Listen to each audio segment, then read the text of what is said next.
Hi everyone, welcome back. This is Michelle with Parenting a Pancreas.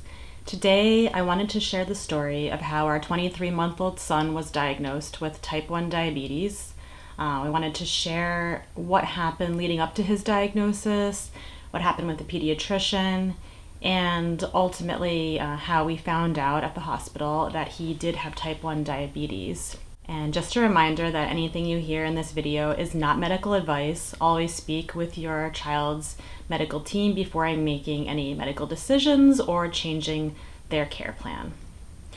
So our child, he was always very thin. This is the first thing that we had noticed. He was labeled failure to thrive starting around 6 months. He just had a lot of difficulty gaining weight. They assured us at the doctor's office that there was nothing wrong with him, that he was meeting all of his milestones in terms of walking and talking and crawling and all of that, but he was just a skinny kid, they said, and tried to give him protein shakes, tried to cook his food in lots of butter and oil.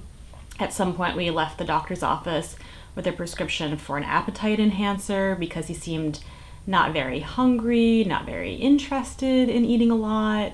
He didn't like to sit down for meal times. He would just take a couple bites and leave the table. So we just figured maybe he's just a skinny kid. He's not very hungry. Maybe as he grows, his appetite will change. But that was really never the case. Around 23 months, his weight started to slightly dip and plateau more than it had been. He was just kind of stuck around 21 pounds.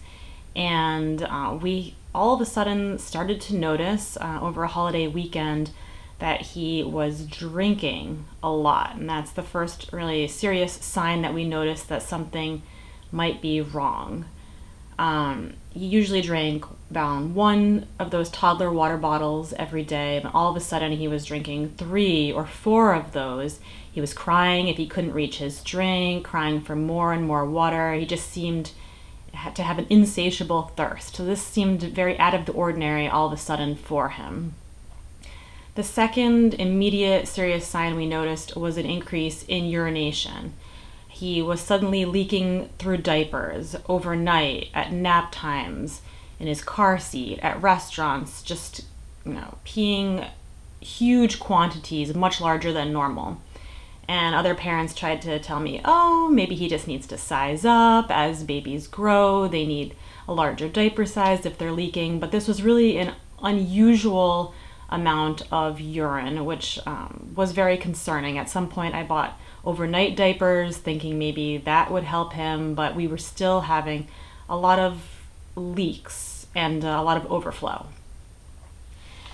Another sign we noticed was a sudden slight increase in appetite. As I had mentioned before, he was generally not very hungry, not very interested in food at meal times, but all of a sudden he seemed to be eating more, and we thought, maybe this is a good sign. Maybe he's reached a turning point, he's hungrier, maybe he's going through a growth spurt, but really his body was starving because he wasn't making enough insulin, and we didn't realize that.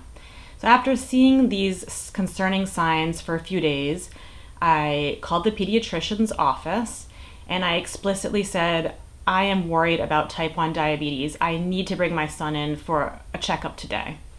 And the receptionist on the phone said, well, Mom, he's not really sick. He doesn't have a fever. He doesn't have a cough. He's not vomiting. So I can't give you an appointment today. I can give you an appointment a few days from now. And I left that conversation just feeling like something's not right. I need to reassure myself that my son is not in danger. So I went to the local pharmacy and I bought a blood glucose monitor, one of the blood glucose meters, and I tested myself first. It was in the 90s. I tested my husband. It was in the 90s. And then while my son was napping, I got brave enough to sneak in and prick his little toe. And the number I saw on that meter, my heart just sank. It was 526. I was terrified. I immediately put put him in the car and picked up his sister from school, and we drove straight to the children's hospital. And by the time we got there, he looked okay. He was walking, talking about excavators and construction vehicles, maybe a little cranky, but outwardly you would not know. But he was very sick, and he was diagnosed in mild DKA. He was put on a DKA protocol of the insulin, the glucose, and fluids to bring his blood sugar down and stabilize him. We spent 2 nights in the hospital to stabilize his blood sugars, to get the diabetes education that we needed in terms of counting carbs, how to dose insulin, the long-acting, the short-acting, all of that. He did leave the hospital with the Dexcom G7 CGM, but we were left with the insulin pens, the Quick Pen Juniors, which for someone who is barely 2 years old and 21 pounds, a half unit at a time is a lot of insulin, especially for a kid who didn't eat much at the time. So the first couple days home from the hospital were very rough in terms of either having lots of highs or several scary lows. I think it was the second night home from the hospital, his blood sugar dropped to 36 at night, and we had to have obviously a juice and gummy bear party out on our patio, and that was terrifying. So I advocated within the first couple of weeks of diagnosis, I insisted that he needs to be on a pump so that we can dose smaller amounts of insulin for his meals and snacks, and that gave us a lot more freedom and flexibility in terms of dosing. So to conclude this video, I just wanted to reassure parents that if you think that something might not be right in terms of your child's blood sugar, please, if your pediatrician is not willing to see you right away, just what I would recommend is to take matters into your own hands and buy your own blood glucose meter from the pharmacy. They're only around $20, and that will really tell you whether or not your child is in danger. Obviously, they recommend testing after a large carby meal, but you can really test anytime.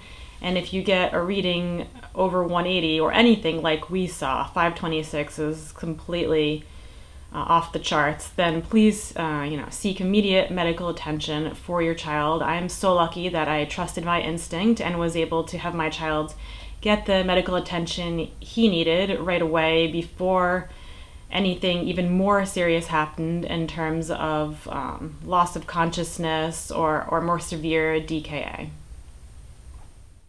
So before leaving you all today, I wanted to post a few other signs and symptoms of DKA that many people with type 1 diabetes experience.